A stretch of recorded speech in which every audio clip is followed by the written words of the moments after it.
Trigger warning, the following video will have images of the Holocaust and the associated crimes against humanity. If you think that will be a trigger for you, skip this video. Thanks.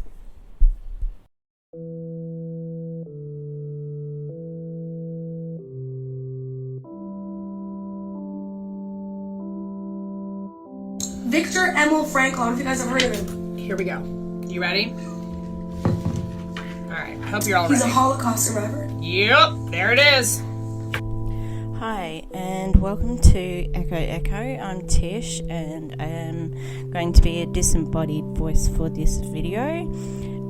It's going to be something a little bit different, and I'm calling it a shallow dive because I do plan on doing deep dives on social justice issues and serious things. Now, I've been an anti-MLM follower, consumer for probably the last 6 or 7 months, and I'm very interested in that. I've never been in an MLM and don't plan on it, but I was watching I Don't Want No Huns video today, and I screen recorded her video just to get the bit that I wanted. So you might hear her in there. She's amazing. Music teacher, love it. Love to see the arts teachers going. Anyway, so there is a girl, her name is Draymus. She's a public figure, and she was a part of Monate. She was in an organisation within that organisation called WFAB, and basically they would, do personal development, air quotes, and try to buy ranks. Anyway, that little organisation decided to go to a new company, and they sell crypto education, which you can get for free. And anyway, she goes hard for this personal development, and she has gone a little bit too far, and that's what prompted me to make my first anti-MLM video, and probably the only one I'll ever do, because I'm just so mad at the analogy that Draymus used. WFAB has this weekly Wake Up with WFAB, and they have a live, I think, on Instagram, and everybody tunes in to make sure that they're getting their day started right with WFAB.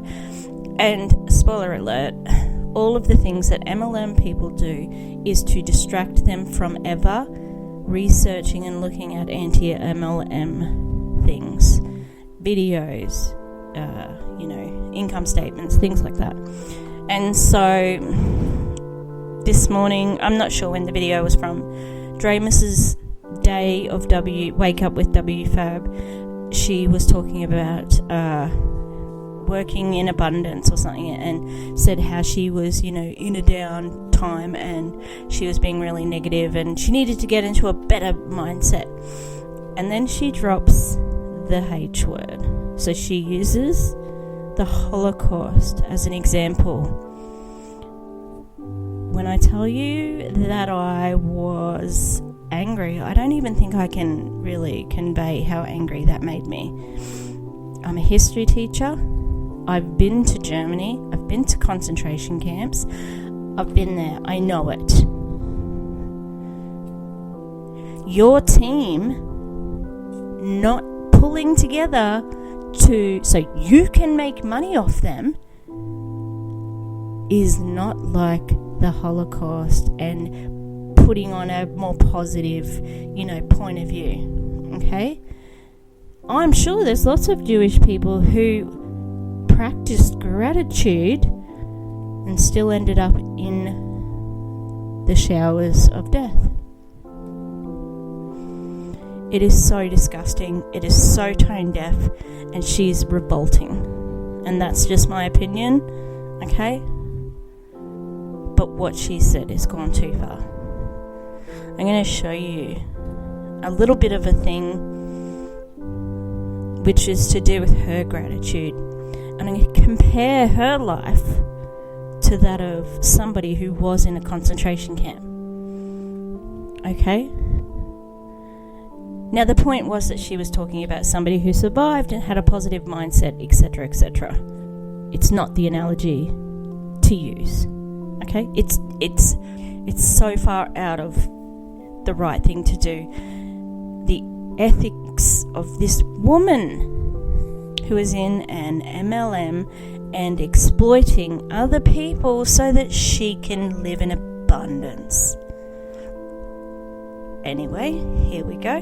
This morning, this rising, I am grateful for my social media community that is always supporting me, always backing me up, always like, they're just the best, okay? I am grateful for clean drinking water that is always accessible to me. I never had to worry about clean drinking water. I'm grateful for my comfy bed. You know, it's like a love-hate relationship because it makes you want to stay in there all day. But I am grateful for, what else am I grateful for? I am grateful for being able to buy anything I want at a grocery store.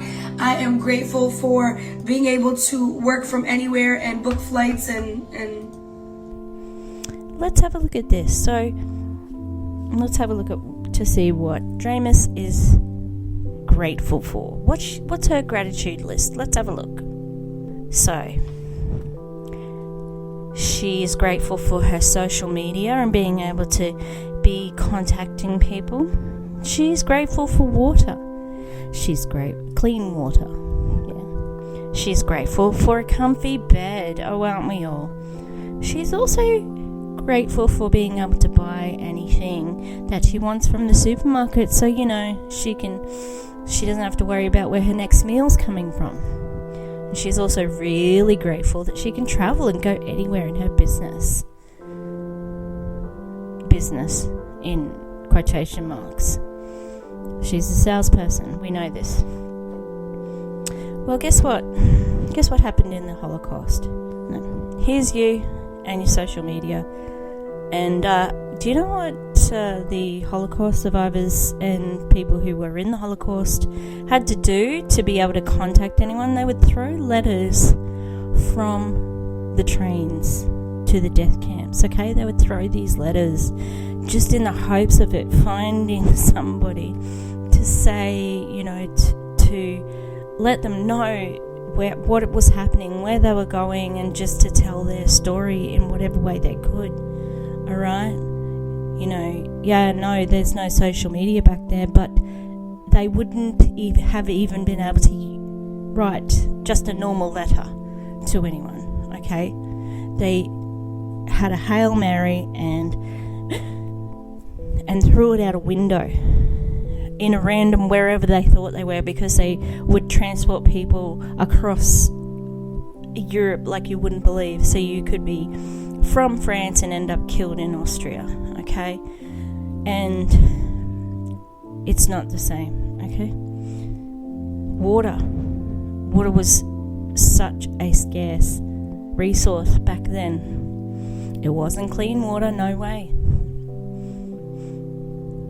And a lot of people ended up dying because of dehydration, because they were overworked, they wouldn't get water, they wouldn't get food, and they would just die. And speaking of, and now we get a comfy bed. There was ridiculous overcrowding in concentration camps, and the people would be shoved into these wooden plank bunk beds with too many people to really ever get comfortable. And not only that, they would have all of their possessions under their pillow, in their shoes, so people wouldn't steal from them, because they had to protect everything they owned, okay? And they stole from each other because sometimes it was necessity. Then we've got being able to afford anything she wants and going to the supermarket. It is phenomenal how many people died of starvation, okay? And the image of those gaunt faces as they died. They just died in the street. And when the concentration camps were liberated, you just see these skeletal men and women with no clothes on, and they just lost all their humanity. They were forced to live on such low calories, and it was just to give them the sustenance to get up and go to work, to get up and slave for them. And the last thing she mentions is being able to travel. These Jewish people were not able to travel, and wherever they went, they would have the star on them signifying that they were Jews. And the only travel they got was to concentration camps and ghettos. There were some people who tried to get visas overseas, and they were turned down by a lot of countries. Most countries, even America, even though America came and contributed largely to the resolution of World War II.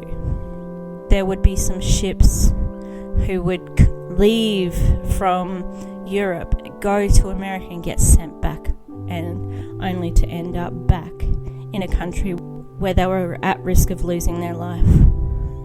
Now, as I've been talking about this, you've been seeing what they've gone through, and this is Dre's life. Just to give you a little bit of context of how Draymus was using the story of a Holocaust survivor, here's a little video about how she uses that message. You guys all know what concentration camps are, right? And he said in his book, the meaning of life is found in every moment of living. Life never ceases to have meaning, even in suffering and death. Meaning your life always has meaning, even in suffering. So that's a lot to think about, right? She is saying that the struggle of being in an MLM, of having a team who's not working, giving you excuses, etc., etc. Well, guess what? The people in the Holocaust, they thought it was bad too. And some of them survived. And if they can survive, you can survive. Ew. Disgusting. Absolutely disgusting. Okay? If something is only done out of suffering, if you only learn out of suffering, I cannot see the sense of using this as inspiration for your team to work harder. A team that's going to be cold messaging and duplicating something they saw another person do, and saying that their business is not a pyramid because pyramid schemes are illegal, etc., etc. Okay, she shouldn't have done it. It's not the same. It's not the same. She should really be called out for this. You are a network marketer. You are not at risk of losing your life because of it. You're disgusting and revolting, and I don't wish you success. That's it for today. I'm really upset about this, and hopefully she gets what's coming to her. Don't mess around with karma. It's gonna come back. Alright, bye.